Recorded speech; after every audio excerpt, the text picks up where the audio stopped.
Bismillahirrahmanirrahim. Assalamualaikum warahmatullahi wabarakatuh.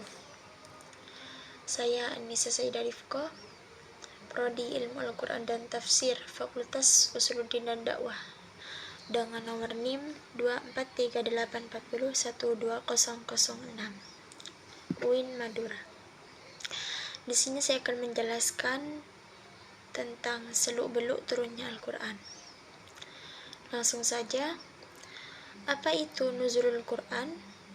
Nuzulul Quran terdiri dari dua kata, yaitu nuzul dan Al-Quran, yang berbentuk idhofah. Pengertian nuzulul Quran yang dimaksud adalah pengertian majazi, yaitu penyampaian informasi. Kemudian secara etimologi, kata nuzul berasal dari bahasa Arab nazala yanzulu, yang berarti turun. Sedangkan Al-Quran berasal dari qara'a yaqra'u, yang berarti membaca atau bacaan. Kemudian secara terminologisnya, nuzulul Quran adalah turunnya wahyu dari Allah Subhanahu wa taala kepada Nabi Muhammad sallallahu alaihi wasallam melalui malaikat Jibril yang diawali dengan surah Al-Alaq ayat 1 sampai 5. Kemudian sejarah proses penurunan Al-Quran. Al-Quran diturunkan kepada Nabi Muhammad SAW secara berangsur-angsur melalui malaikat Jibril yang berlangsung selama kurang lebih 23 tahun. Secara umum, proses penurunan Al-Quran meliputi beberapa tahap, yaitu tahap pertama, Allah menurunkan Al-Quran ke Lauhil Mahfuz. Hal ini sesuai dengan firman Allah pada Quran surah Al-Buruj ayat 21 hingga 22 yang berbunyi, bal huwa Qur'anun majid fi lawhim mahfuz. Tahap kedua, Al-Quran diturunkan dari Lauhil Mahfuz ke Baitul Izzah. Tahap kedua ini juga berdasarkan firman Allah pada surah Al-Qadar ayat 1 yang berbunyi, inna anzalnahu fi lailatul qadr, dan surah Al-Baqarah ayat 185 yang berbunyi syahrul ramadhan alladzi unzila fihi al-Qur'anu hudan lin-nasi wa bayyinatin minal huda wal furqan ila akhirih. Kemudian tahap yang ketiga dan tahap terakhir, Al-Quran diturunkan langsung kepada Nabi Muhammad sallallahu alaihi wasallam. Al-Quran yaitu ayat yang menerangkan tentang ini adalah firman Allah Subhanahu wa taala pada Quran surah Al-Isra ayat 106 yang berbunyi, wa Qur'anan faraqnahu litaqra'ahu 'alan nasi 'ala mukthin wa nazzalnahu tanzila. Pada tahap ini terbagi menjadi dua fase, yaitu fase Makkah dan fase Madinah. Kemudian hikmah Al-Quran diturunkan secara berangsur-angsur.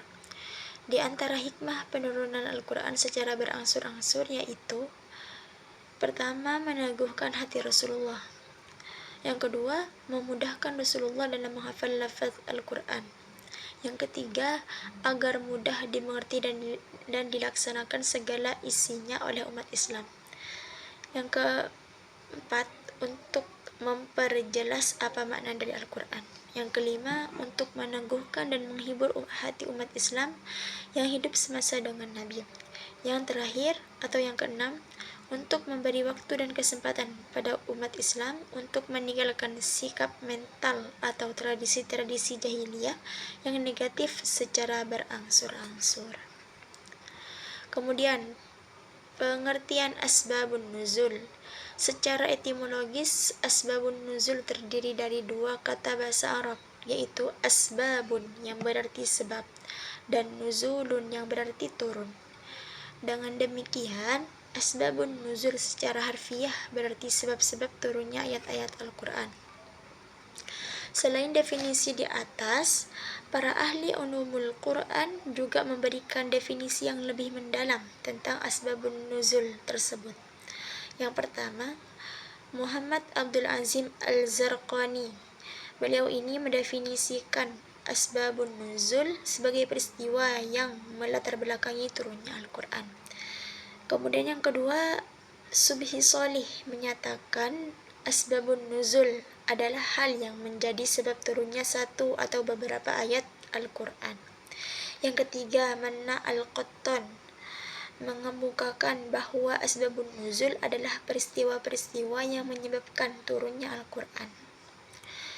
Berdasarkan jumlah penyebab dan ayat yang diturunkan atau asbabun nuzul di sini terbagi menjadi dua jenis, yaitu yang pertama ta'addud al-asbab wan nazil wahid, yang berarti beberapa penyebab melatar belakangi turunnya satu ayat atau wahyu.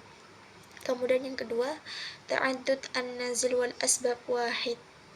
Contohnya yaitu peristiwa ketika kaum Quraisy durhaka kepada Nabi Muhammad SAW. Taib, syukran. Assalamualaikum warahmatullahi wabarakatuh.